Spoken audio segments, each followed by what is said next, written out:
Hello everyone, welcome to physics की कक्षा। तो बच्चों, आज हम शुरू करने वाले हैं न्यूटन्स लॉज ऑफ मोशन का एक मोस्ट इम्पॉर्टेंट टॉपिक जिसका नाम है कंस्ट्रेंट मोशन। कंस्ट्रेंट का मतलब होता है बंधा होना, यानी एक पार्टिकल का मोशन किसी ना किसी दूसरे पार्टिकल से अटैच हो या कंस्ट्रेंट हो। अब बेसिकली जो कंस्ट्रेंट मोशन है ये दो टाइप का होता है। एक होता है स्ट्रिंग कंस्ट्रेंट, एक होता है स्ट्रिंग कंस्ट्रेंट और दूसरा होता है वेज कंस्ट्रेंट। दूसरा होता है वेज कंस्ट्रेंट। ठीक है, तो चलिए शुरू करते हैं। पहला वाला कंस्ट्रेंट जिसका नाम है स्ट्रिंग कंस्ट्रेंट। तो स्ट्रिंग कंस्ट्रेंट को समझने के कुछ नियम कानून है जिसको जानना जरूरी है। तो देख लेते हैं भैया क्या नियम कानून है स्ट्रिंग कंस्ट्रेंट को समझने के। बोला गया कि when two objects are connected through a string and if the string have the following properties। अब जो स्ट्रिंग हम लोग लेते हैं, एक्चुअल में जो स्ट्रिंग हम लोग यूज करते हैं इन न्यूटन्स लॉज ऑफ मोशन में, वो स्ट्रिंग कैसी होती है? वो आइडियल स्ट्रिंग होती है। और आइडियल स्ट्रिंग होने के ये दो शर्तें होना चाहिए, तभी हम मानते हैं कि वो स्ट्रिंग आइडियल है। पहली शर्त क्या है? The length of the string remains constant. अब ऑब्वियस सी बात है कि कोई स्ट्रिंग हम लेते हैं तो अगर उससे किसी पार्टिकल को अटैच किया जाए, ऐसे हैंग कर दिया जाए, तो स्ट्रिंग का जो लेंथ है वो कांस्टेंट तो नहीं रहता, थोड़ा बहुत इंक्रीज होता है। लेकिन हम जनरली मान के चलते हैं कि उसका जो लेंथ है वो हमेशा कांस्टेंट है, यानी स्ट्रिंग जो हमारी वो इनएक्सटेंसिबल स्ट्रिंग है। ये आइडियल स्ट्रिंग की कंडीशन है। दूसरा है कि always remains tight does not slack. String हमेशा टाइट होनी चाहिए, कहीं ढीली नहीं होनी चाहिए। ढीली होगी तो टेंशन जीरो हो जाएगा, तो फिर वो दो पार्टिकल अगर एक दूसरे से अटैच है और स्ट्रिंग अगर ढीली हो गई तो उनका मोशन फिर एक दूसरे से कंबाइंड नहीं रह पाएगा। Then the parameters of the motion of the object along the length of the string and in the direction of extension have a definite relation between them। कुछ स्टेप्स हैं, उनको समझने की कोशिश करते हैं। जैसे एक स्टेप, दूसरा स्टेप, तीन चार स्टेप्स हैं। पहला स्टेप क्या कहता है? Identify all the objects and number of string in the problem. भाई कोई भी क्वेश्चन अगर दिया जाएगा, जैसे मान लेते हैं कि ये क्वेश्चन है हमारे सामने, तो अब इसमें हमें ये आइडेंटिफाई करना है कि हमारे पास टोटल नंबर ऑफ स्ट्रिंग्स कितनी है। ठीक है। सेकेंड में क्या बोला गया है? Assume variable to represent the parameter of motion such as displacement. Displacement को डिफरेंशिएट करते हैं टाइम के साथ तो वेलोसिटी मिल जाता है। वेलोसिटी को डिफरेंशिएट करते हैं टाइम के साथ तो हमको एक्सेलरेशन मिल जाता है। अब इसमें क्या बोला गया है कि objects which move along a line, अगर कोई भी ऑब्जेक्ट एक लीनियर मोशन कर रहा है तो हम सिर्फ एक वेरिएबल से काम चला सकते हैं।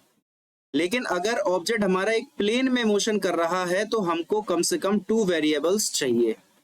और ऑब्जेक्ट अगर 3D मोशन कर रहा है तो हमको कम से कम क्या है? 3 वेरिएबल्स चाहिए। क्लियर? यानी 3 वेरिएबल को सॉल्व करने के लिए हमको 3 इक्वेशंस बनानी पड़ेंगी। बात को समझिए। स्टेप तीसरा हमारा क्या कहता है? Identify a single string and divide it into different linear sections, right in the equation format. इस तरह से जैसे मान के चलते हैं कि हमारे पास ये जो स्ट्रिंग दिखाई गई है, यहां से लेकर के यहां तक की स्ट्रिंग की लेंथ हम लोगों ने क्या मान लिया है? L1। ऐसे मान लीजिए कि ये वाला जो हमारा डायग्राम है, अब इसमें हमने यहां से यहां तक की लेंथ मानी L1, यहां से हम लोगों ने यहां तक की लेंथ मानी है L2। अब देखो पूरी जो स्ट्रिंग है उसकी लेंथ तो L ही रहेगी। इस L को हमने 2 सेक्शंस में डिवाइड कर दिया, एक हो गया हमारा L1 और एक हो गया हमारा L2। बस यही यहां पर मैं समझाने की कोशिश कर रहा हूं कि आइडेंटिफाई अ सिंगल स्ट्रिंग। सबसे पहले एक सिंगल स्ट्रिंग को आइडेंटिफाई कर लो और उसको अलग अलग सेक्शंस में बांट लो, यानी L1, L2, L3, L4 इस तरह से उसको मैनेज कर लो। अब उसके बाद क्या करना है? Differentiate with respect to time. अब जैसे आपने L1 को डिफरेंशिएट किया तो हम इसको लिखेंगे dL1/dt, फिर प्लस L2 को डिफरेंशिएट किया तो इसको लिखेंगे dL2/dt, प्लस L3 को डिफरेंशिएट किया इसको लिखा जाएगा dL3/dt। इस तरह से जितने भी सेक्शन आपने माने हो, और इक्वल टू ये जो L है भैया, यहाँ पर अगर हम ध्यान से देखें तो इस पॉइंट से लेकर इस पॉइंट तक ये जो पूरी रस्सी बंधी हुई है, क्या इस रस्सी की जो लेंथ है वो चेंज हो रही है? नहीं, इस रस्सी की लेंथ तो कांस्टेंट है। तो जब इस रस्सी की लेंथ कांस्टेंट है तो ये L तो हो गया हमारा कांस्टेंट, और कांस्टेंट का टाइम के साथ डिफरेंशिएशन हम करेंगे तो हमें क्या मिल जाएगा? 0। क्लियर है? अब भैया हम लोगों ने यहाँ पर डिफरेंशिएशन तो कर लिया, लेकिन हमको एक चीज का ध्यान और देना है यहाँ। किस चीज का ध्यान देना है सर? हमको यहाँ पर ध्यान देना है कि जो भी वेलोसिटीज मानी है हम लोगों ने, जैसे यहाँ पर ये जो dl1/dt है ये क्या हो जाएगा हमारा, ये हो जाएगा हमारा v1। जो dl2/dt है ये हमारा क्या हो जाएगा v2।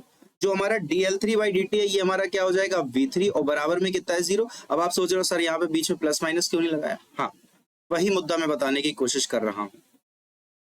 जो v1 है, देखो आप ध्यान से, v1 इस पॉइंट की वेलोसिटी है और v2 हमारी इस पॉइंट की वेलोसिटी है। तो v1 जो वेलोसिटी है वो इस तरह से है कि वो इस स्ट्रिंग की लेंथ को बढ़ाना चाहती है, और v2 इस तरह से बनाई गई है, उसको भी देख करके ऐसा ही लग रहा है कि वो भी इसकी लेंथ को बढ़ाना चाहती है। तो जब भी लेंथ बढ़ने की कोशिश करे तो हम उसको यूज करते हैं प्लस साइन के साथ। और अगर इनकेस ऐसा हो जाता कि ये स्ट्रिंग है हमारी, इस पॉइंट की वेलोसिटी नीचे की तरफ होती v1 और इस पॉइंट की वेलोसिटी ऊपर की तरफ होती मान लो v2, तो यहाँ पर ये जो v1 और v2 है वो दोनों कैसे लेते? नेगेटिव। क्योंकि v1 और v2 इस तरह से काम कर रहे हैं कि लेंथ को घटाना चाहते हैं, और जब भी लेंथ को घटाना चाहेंगे तो हम उसको ले लेंगे नेगेटिव, और लेंथ को अगर बढ़ाना चाहते हैं तो उसको हम ले लेंगे पॉजिटिव। तो बिल्कुल यहाँ पर ये v2 को भी हमने प्लस का ले लिया, v3 को भी प्लस का ले लिया, और बराबर में है 0। क्या यहाँ तक कोई भी तकलीफ? अब जैसे हम मान लेते हैं यहाँ पर ये जो बड़ी इंपॉर्टेंट बात मैंने बताई है आपको, ये इंपॉर्टेंट नोट करके एक तरह से मान लीजिए कि end point are always in contact. भैया किसी भी स्ट्रिंग के जो दो एंड होंगे वो हमेशा क्या होंगे? कांटेक्ट में होंगे किसी ब्लॉक के साथ या किसी ऑब्जेक्ट के साथ, some object. So take the velocity of the object along the length of the string. आपको ऑब्जेक्ट का जो वेलोसिटी लेना है वो अलोंग द स्ट्रिंग लेना है, इस बात को याद रखिए। अभी हम लोग क्वेश्चंस करेंगे तो आपको और अच्छे से क्लियर होगा। ये तो थ्योरेटिकल पार्ट है, इसलिए ज्यादा घबराने की जरूरत नहीं है, मेन चीज तो क्वेश्चन से समझ में आएगी आपको। अब जैसे ये हम लोगों ने कोई एक स्ट्रिंग मान ली, इसका थोड़ा सा इसको एक्सटेंड करके मैंने बनाया है, और इसमें मैंने देखा कि 2 पॉइंट्स हमें बताए गए हैं, एक पॉइंट है ए और एक पॉइंट है बी। क्लियर है? तो अगर मैं आपसे बोलूं कि ए पॉइंट की रफ्तार इस तरफ है मान लो va, तो बी पॉइंट की रफ्तार भी इसी तरफ होगी vb। और अगर मैं आपसे बोलूं कि va और vb बराबर है, तो क्या गलत बात है? ये तो बिल्कुल सही बात है। भैया अगर आपने स्ट्रिंग में 2 पॉइंट्स कोई अज्यूम करे हैं ए और बी, तो उन दोनों पॉइंट्स की रफ्तार हमेशा कैसी होगी? सेम होगी। क्योंकि अगर इन दोनों पॉइंट्स की रफ्तार अलग अलग हो गई तो क्या होगा? रस्सी या तो टूट जाएगी या फिर रस्सी ढीली हो जाएगी। कैसे? मान के चलो कि ये जो VB है वो बड़ा हो गया VA से, तो कोई दिक्कत नहीं है, आगे वाला पॉइंट ठीक है, चलो कोई दिक्कत नहीं। लेकिन इन केस अगर ऐसा हो गया कि ये जो VB की वैल्यू है वो VA से कम हो गई, तो ये रस्सी ढीली हो जाएगी। या VB की वैल्यू VA से बहुत ज्यादा हो गई तो रस्सी टूटने के भी चांस हो जाएंगे। समझ में आई बात? तो VA और VB हमेशा कैसा होगा? इक्वल होगा। और हमें जो भी वेलोसिटीज लेना है, ऑब्जेक्ट्स का वेलोसिटी जो हमें लेना है वो हमेशा अलोंग द स्ट्रिंग लेना है। कैसा लेना है? Along the string. अब यहाँ पे वही चीज मैंने बताई है कि जो है हमारा अगर लेंथ को बढ़ाने की कोशिश कर रहा है तो उसको पॉजिटिव ले लो, और लेंथ को अगर घटाने की कोशिश कर रहा है तो उसको आप नेगेटिव ले लो, और कोई खास चीज नहीं। अब स्टेप 5 में बोला है कि repeat all above steps for different strings. अब जैसे हम यहाँ पे बात कर लेते हैं इस क्वेश्चन के बारे में। तो ये जो क्वेश्चन हमको यहाँ पर दिखाया गया है, इसको हम लोग सॉल्व करने की कोशिश करते हैं। आइए देखिए, यहाँ पर हमसे बोला गया है कि एक ये ब्लॉक है, इसकी रफ्तार नीचे की तरफ v1 है, एक ये ब्लॉक है, इसकी रफ्तार नीचे की तरफ v2 है, और ये जो पुली दिखाई गई है आपको, इस पुली की रफ्तार भी नीचे की तरफ है vp। तो जो इसमें 2 रस्सियां आपको दिख रही हैं, एक रस्सी ये दिखाई दे रही है और एक रस्सी ये दिखाई दे रही है। एक्चुअल में तो ये पूरी एक ही स्ट्रिंग है, लेकिन हम लोगों ने क्या करा? इसी स्ट्रिंग के 2 सेक्शन माने, एक हो गया L1 और एक हो गया L2। तो क्या ऐसे लिखा जा सकता है L1 प्लस L2 बराबर L? इस तरह से लिख सकते हैं कि नहीं? अब दूसरा स्टेप क्या कहता है? इसको डिफरेंशिएट करो। तो जब इसको डिफरेंशिएट करेंगे तो ये आ जाएगा हमारा dL1/dt प्लस L2 को डिफरेंशिएट करेंगे तो आएगा dL2/dt, और यहाँ पर ये जो L की वैल्यू है वो तो हो जाएगी 0। L का वैल्यू 0 होने का मतलब L का डिफरेंशिएशन यहाँ पर क्या हो जाएगा? 0 हो जाएगा। अब बात आती है कि सर जी dL1/dt का आप कैसे सेटलमेंट करोगे? बिल्कुल ध्यान से सुनना, मैं इस स्ट्रिंग को अलग से बना रहा हूं। ये जो L1 लेंथ वाली स्ट्रिंग है इसको मैं अलग से यहाँ पर ड्रॉ कर रहा हूं। ये देखो मैंने इसको अलग से ड्रॉ किया, इसकी लेंथ है L1। अब आप बिल्कुल ध्यान से समझो, तो दिखाई दे रहा है कि ये वाला एंड है वो नीचे जा रहा है V1 से, और आप और ध्यान से देखेंगे तो ये वाला जो एंड है पुली के साथ जो कनेक्टेड है, ये एंड भी नीचे की तरफ ही आ रहा है VP से। बात समझ में आई? ये भी एंड कहाँ आ रहा है? नीचे की तरफ ही आ रहा है VP से। तो अब V1 तो इसकी लेंथ को बढ़ाना चाहता है, तो V1 तो हो गया पॉजिटिव, लेकिन VP जो है भैया वो जो है इसकी लेंथ को क्या करना चाह रहा है? घटाना चाह रहा है, तो इसको हम लोगों ने ले लिया नेगेटिव। तो ये आई हमारी dL1/dt की value V1 minus VP। Clear है?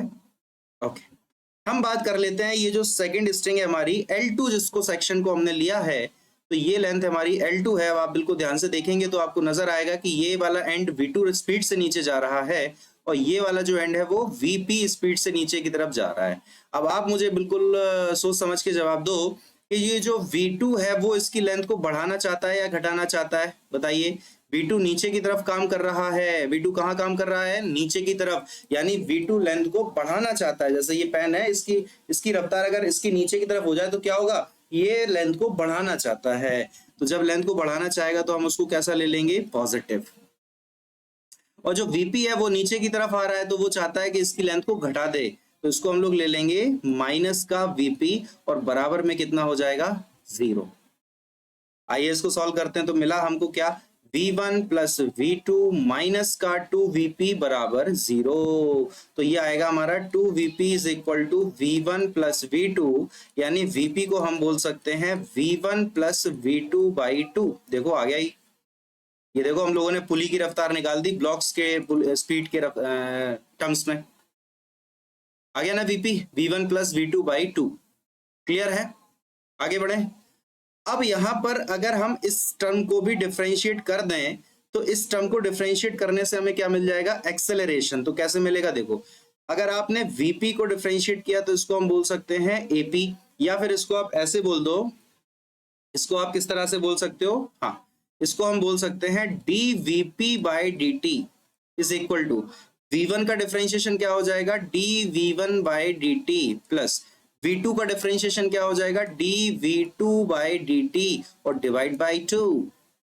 तो भैया ये dVP/dt क्या हो जाता है? एक्सेलरेशन ऑफ पुली बराबर dV1/dt क्या हो जाएगा? एक्सेलरेशन A1, यानी ब्लॉक जो ये दिया गया है, मान लो इसका मास M1 है और इसका मास M2 है, तो इसका एक्सेलरेशन हो गया, और ये दूसरे वाले ब्लॉक का एक्सेलरेशन हो गया, और डिवाइड बाई 2।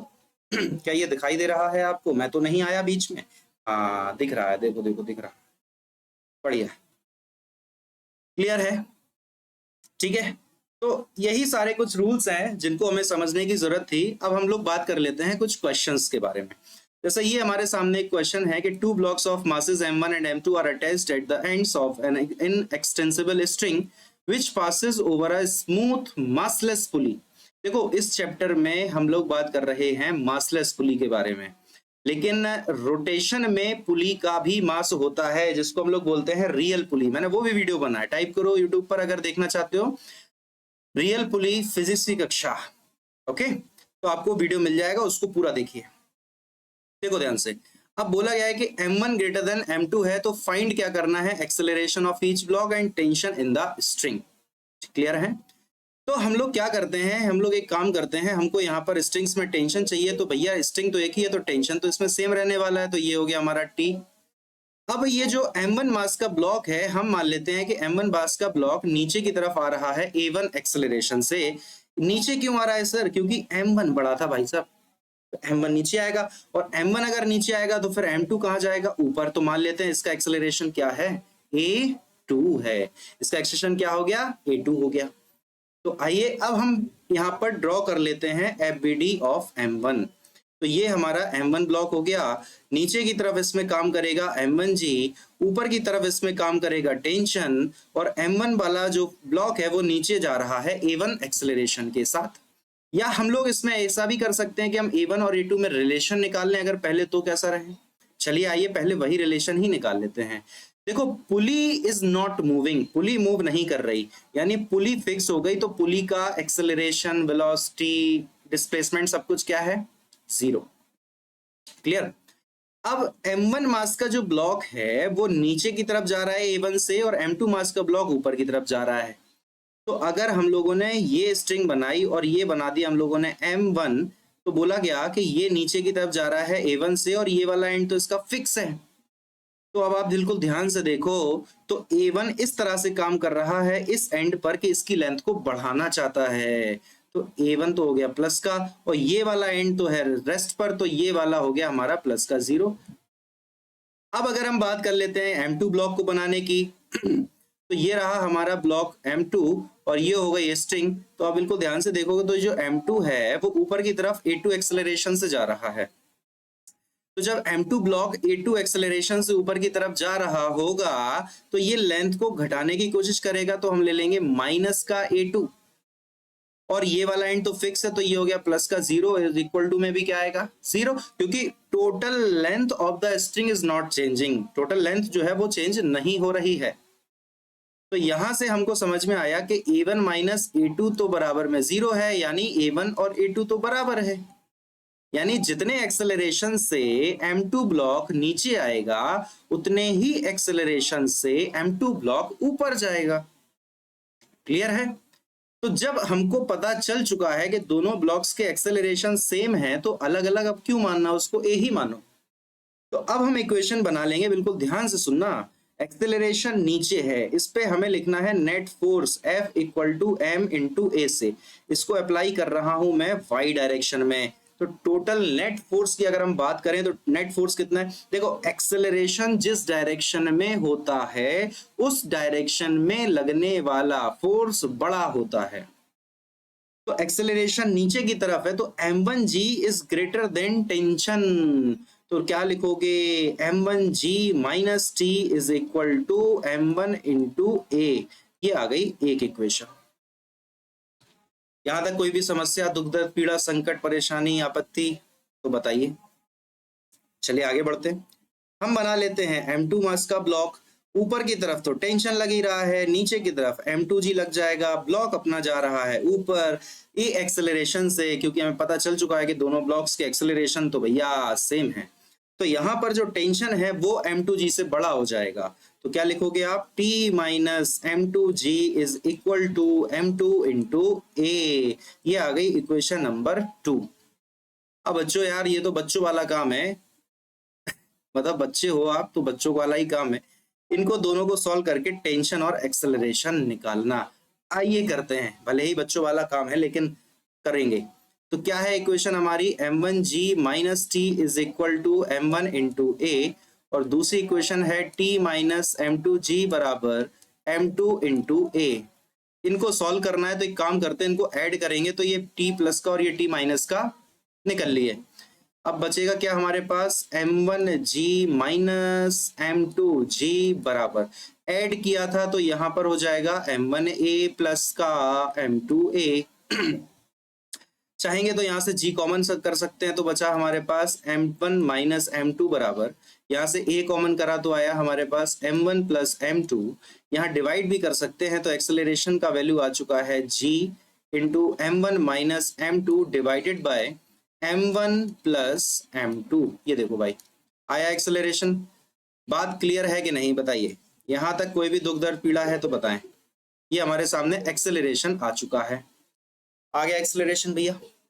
अब एक्सेलरेशन जो आया इसको आप किसी भी इक्वेशन में रख दो, चाहे आप इधर रख दो चाहे आप इधर रख दो, सॉल्व करेंगे टेंशन आ जाएगा।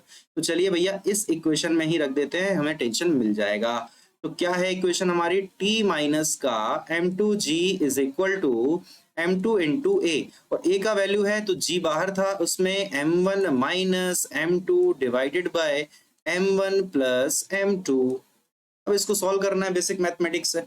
M2G को उस तरफ लेके जाओ, तो M2G हमारा दूसरी साइड गया पॉजिटिव हो गया, और यहाँ पर तो ये एज इट इज है M2G ब्रैकेट में M1 minus M2 divided by M1 plus M2। हम यहाँ से चाहेंगे तो कॉमन भी ले सकते हैं, M2G को कॉमन किया और एलसीएम भी ले लो यार लगे हाथ, तो M1 प्लस M2 एलसीएम आ गया। बेसिक कैलकुलेशन कर रहा हूँ, फिजिक्स नहीं है ये, तो मैथमेटिक्स चल रहा है, एलसीएम लेना वगैरह वगैरह। तो इधर हो जाएगा हमारा M1 प्लस M2 और ये हो जाएगा हमारा M1 माइनस M2। M2 ने M2 को मार दिया, M1 plus M1 2M1, tension आ चुका है। 2m1m2g divided by m1 plus m2। ये भैया हमारे सामने दो फॉर्मूले आ गए, एक तो आ गया टेंशन का और दूसरा आ गया हमारे सामने एक्सेलरेशन का। ये दोनों फॉर्मूले आपको याद रखने हैं, ये किसी भी टाइप की पुली के लिए अप्लाई नहीं कर सकते, इसको हम अप्लाई कर सकते हैं सिर्फ और सिर्फ यू शेप की पुली के लिए। इसको हम अप्लाई कर सकते हैं यू शेप की पुली, जैसे यहाँ पर ये हमारे सामने देखो यू शेप की पुली है, इसलिए हम इन दोनों फॉर्मूलेस को अप्लाई कर सकते हैं। क्या हमेशा हर प्रकार के सवालों में इस तरह के दोनों मतलब एक्सेलरेशन और टेंशन लगा सकते हैं? नहीं, यू शेप की पुली के लिए ही हम इसको अप्लाई कर सकते हैं। Only for U shaped pulley, only for U shaped pulley, इसी के लिए इसको अप्लाई किया जा सकता है। क्लियर है यहाँ तक?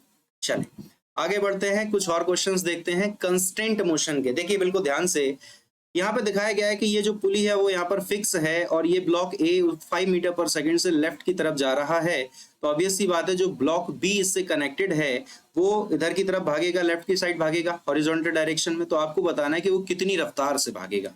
मैंने अभी आपको पूरा एक्सप्लेन किया कि जो भी हमें पार्टिकल्स का रफ्तार लेना है, पार्टिकल्स की वेलोसिटीज लेना है, वो अलोंग द स्ट्रिंग लेना है। तो इस v, अगर हमने माना कि ये जो ब्लॉक b है वो v रफ्तार से जा रहा है, तो इसका एक कंपोनेंट इधर भी आएगा v का, तो ये जो v का कंपोनेंट आएगा उसको हम लोग क्या बोल देंगे, v cos 53, और इस v का एक कंपोनेंट इधर भी आएगा जिसको हम लोग बोल देंगे v sin 53। अब यार ध्यान से देखो, तो अलोंग द रोप कंपोनेंट कौन सा है, v cos 53, यानी यहाँ पर ये जो v sin 53 है इसका हमें कोई भी काम नहीं है।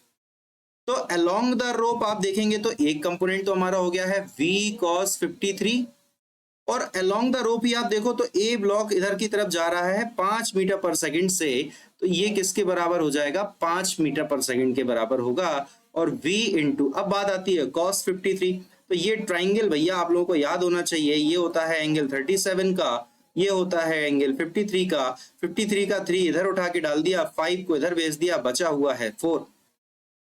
तो आपको यहाँ पर चाहिए cos 53 का वैल्यू, तो हो जाएगा 3/5 बेस अपॉन हाइपोटेनियस, तो ये वैल्यू आ गया हमारा पास 3/5, और इक्वल टू में भी 5 है तो v का वैल्यू आ जाएगा बच्चों 25/3 मीटर पर सेकंड। देखो बिल्कुल आसान सवाल है।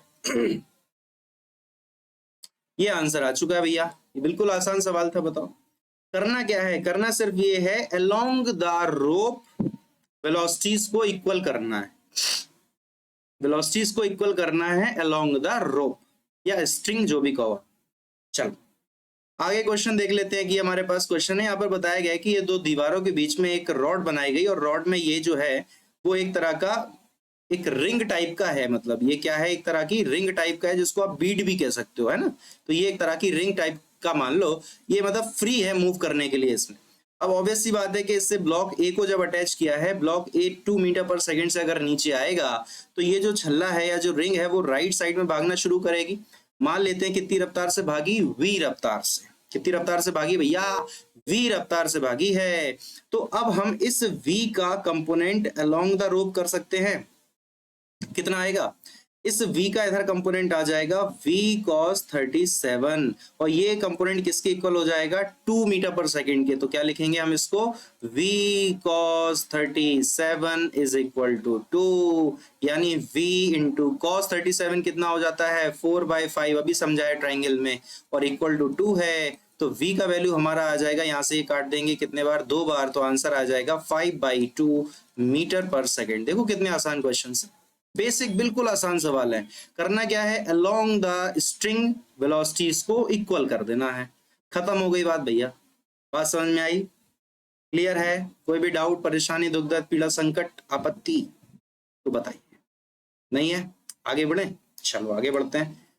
एक और क्वेश्चन है, ये रहा आपके सामने आपकी स्क्रीन पर। ब्लॉक ए 5 मीटर पर सेकंड से भाग रहा है इस तरफ, तो ऑब्वियस सी बात है कि ब्लॉक बी भी इधर v रफ्तार से भाग रहा है। v की वैल्यू कितनी है पूछ रहा है। टाइम लो, सॉल्व करो, वीडियो पॉज करो, ट्राई करो, देखो होता है कि नहीं होता है। कैसे करेंगे, काम वही करना है।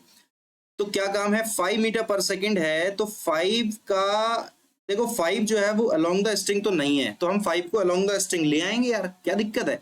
अगर ये एंगल 37 का है तो ये एंगल भी 37 का होगा। 5 का इधर कंपोनेंट कितना आ जाएगा, 5 cos 37। इसकी वैल्यू क्या हो जाएगी, cos 37 क्या होता है, 4/5। 5 से 5 का खेला खत्म, बचा 4। अब इस v को भी आप अलोंग द रोप लेके आओ ना, तो v cos 53 और cos 53 कितना होता है, 3/5। तो एक कंपोनेंट आया, मतलब एक वेलोसिटी आ गई है 3v/5 और दूसरी आ गई है 4। इनको जब इक्वल करेंगे तो आएगा 3v/5 इक्वल टू 4। आंसर आ चुका है हमारा कितना, 20/3 मीटर पर सेकेंड। सिंपल, 20/3 मीटर पर सेकेंड आंसर आ चुका है। बताइए भैया कहाँ क्या दिक्कत है, बताओ। कितना आसान तो क्वेश्चन है कि नहीं आसान? क्लियर है? आगे बढ़ा जाए, चलो एक और सवाल देखते हैं। आइए क्या बोला गया है, देखो बढ़िया एकदम डायग्राम बनाया गया है। ब्लॉक ए राइट साइड जा रहा है 10 मीटर पर सेकेंड से, और ये बिल्कुल घुमावदार रस्सियां हैं, और बताया गया है कि ये वाला जो एंड है रस्सी का वो इधर बिल्कुल जमीन पर फिक्स कर दिया है। तो ऑब्वियस सी बात है कि ये जो ब्लॉक बी है वो राइट साइड में जाने की कोशिश करेगा वी रफ्तार से। वही पता करना है कि ये रफ्तार वी कितनी है भाई साहब। तो हम क्या करेंगे, मैंने आपको क्या समझाया है, मैंने आपको क्या समझाया है कि अलग अलग सेक्शंस मान लो ये लेंथ L1 हो गई, ये लेंथ L2 हो गई, ये लेंथ हमारी L3 हो गई। तो हम क्या लिखेंगे भैया, L1 plus L2 plus L3 बराबर L। अरे टोटल लेंथ तो जो स्ट्रिंग की है वो यहां से यहां तक तो कांस्टेंट ही रहेगी, लेंथ थोड़ी स्ट्रिंग की बड़ी छोटी हो जाएगी। लेंथ अगर 1 मीटर है स्ट्रिंग का तो वो तो 1 ही मीटर रहेगा ना यार। समझ में आ रही बात? लेंथ स्ट्रिंग का अगर 1 मीटर है वो तो 1 ही मीटर रहेगा, वो थोड़ी चेंज हो जाएगा।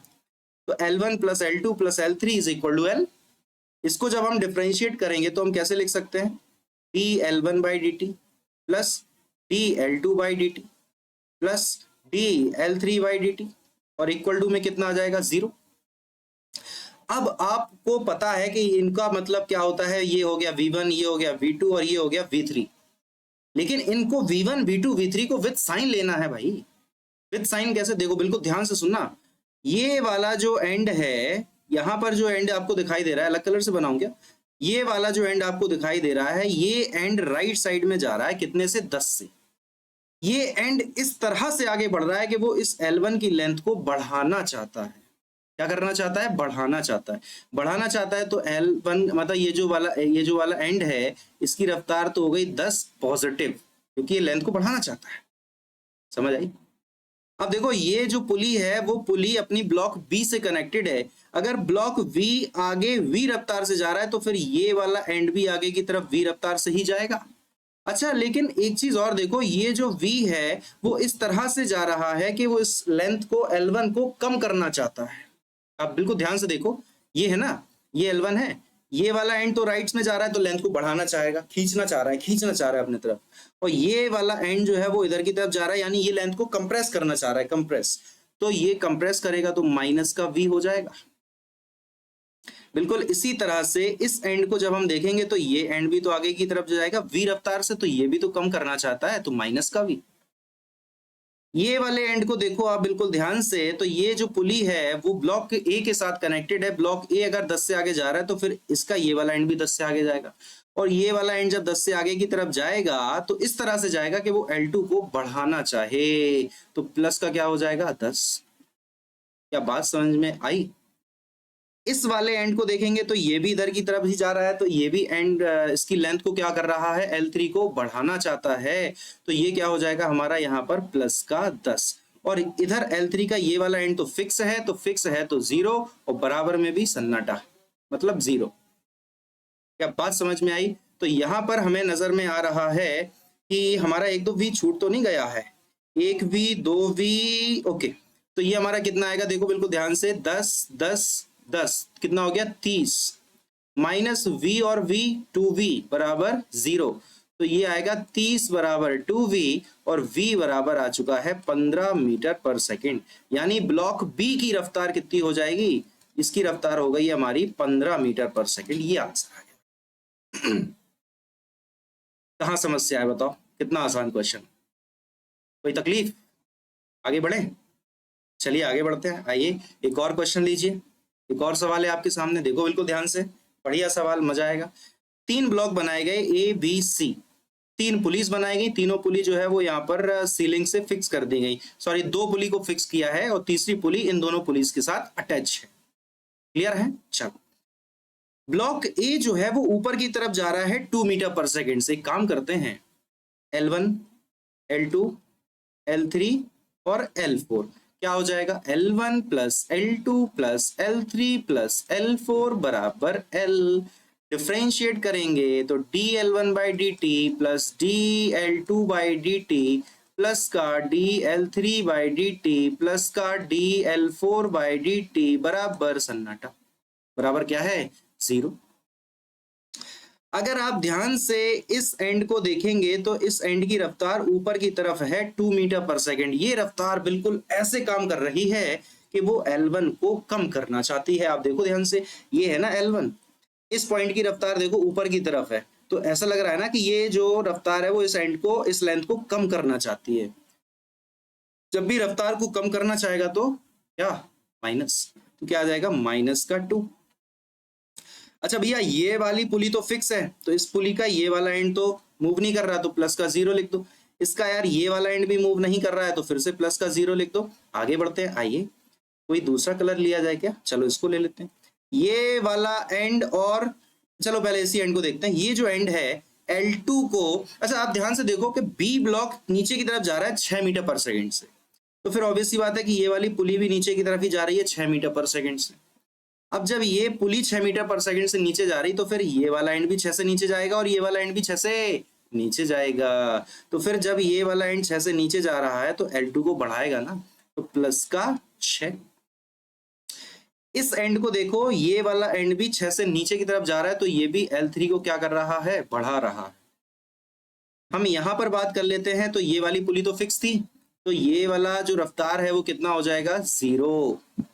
इस वाली बात करते हैं, इस वाले एंड की, तो इसका भी रफ्तार कितना हो जाएगा? 0, क्योंकि फिक्स है।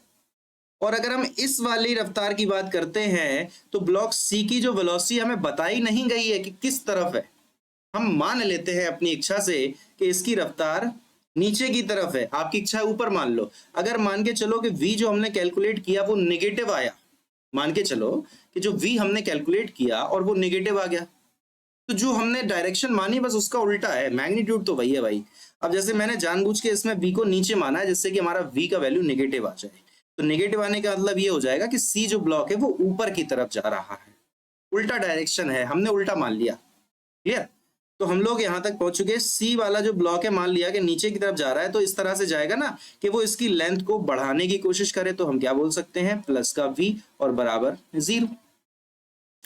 जोड़ दो कि भैया कितना आएगा, देखो ये 6 और 6 ये 12 हो गया, 12 में से 2 गए तो हमारा 10 आएगा, तो ये प्लस का 10 प्लस का v बराबर में हो जाएगा 0, यानी v का वैल्यू आएगा -10 मीटर पर सेकेंड। ये माइनस साइन क्या इंडिकेट कर रहा है? अभी मैंने बताया कि जो डायरेक्शन हमने मानी है वो डायरेक्शन उल्टी मान ली, यानी हमने माना था कि जो सी ब्लॉक है वो नीचे आ रहा है, एक्चुअल में सी नीचे ना आकर के सी हमारा ऊपर जा रहा है। तो आंसर अपना आ चुका है माइनस का 10 मीटर पर सेकेंड। माइनस साइन क्या इंडिकेट कर रहा है? डायरेक्शन को हमने उल्टा माना।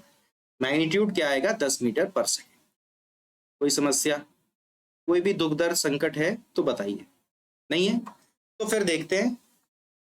ये क्वेश्चन है, आपको होमवर्क में ट्राई करना है, देख लो अच्छे से, समझ लो क्या है क्वेश्चन, पढ़ लो। आज की क्लास में हम लोग इतना ही रखेंगे। पूरा स्ट्रिंग कंस्ट्रेंट मैंने एक्सप्लेन किया। वेज कंस्ट्रेंट हम लोग नेक्स्ट वीडियो में पढ़ेंगे, क्योंकि वीडियो फिर बहुत ही बड़ा हो जाता है, आप लोगों का मन नहीं लगता है देखने में। ठीक है, तो आज की क्लास में हम लोग इतना ही रखते हैं।